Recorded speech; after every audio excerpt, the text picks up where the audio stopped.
સુરત શહેરમાં અસામાજિક તત્વો જાણે લોકો માટે માથાનો દુખાવો સમાન બની ગયા છે ત્યારે ફરી એકવાર સામાજિક તત્વોએ આતંક મચાવ્યો છે।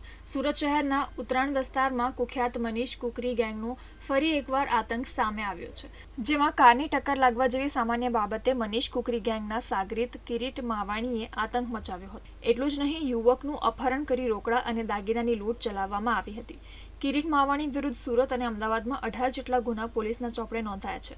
યુવકનું અપહરણ કરી ખંડણી માંગ્યા બાદ કહ્યું, માવાણી એટલે ભાઈ કહેવાય। તો બીજી તરફ ભોગ બનનાર યુવકે અપહરણકારના ચુંગાલમાંથી છૂટ્યા બાદ પોલીસને જાણ કરી હતી, ત્યારે પોલીસ આવતા પોલીસની ગાડીને ટક્કર મારી કિરીટ માવાણી સ્થળ પરથી ભાગી ગયો હતો, પરંતુ ગણતરીના સમયમાં જ ઉત્તરાણ પોલીસે કિરીટ માવાણીની ધરપકડ કરી અન્ય આરોપીઓની શોધખોળ હાથ ધરી છે।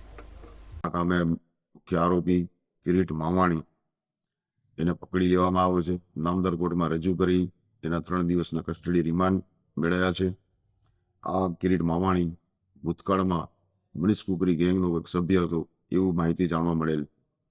આ કિરીટ માવાણી ઉપર 18થી વધુ જેટલા ગુના દાખલ થયેલા છે। સરથાણા, કાપોદ્રા, ઉત્તરાયણમાં જ ગયા વર્ષે પણ એક ગુનો દાખલ કરવામાં આવ્યો છે। તે સિવાય અમદાવાદ, અલગ અલગ જગ્યાએ આના ઘણા ગુના દાખલ છે।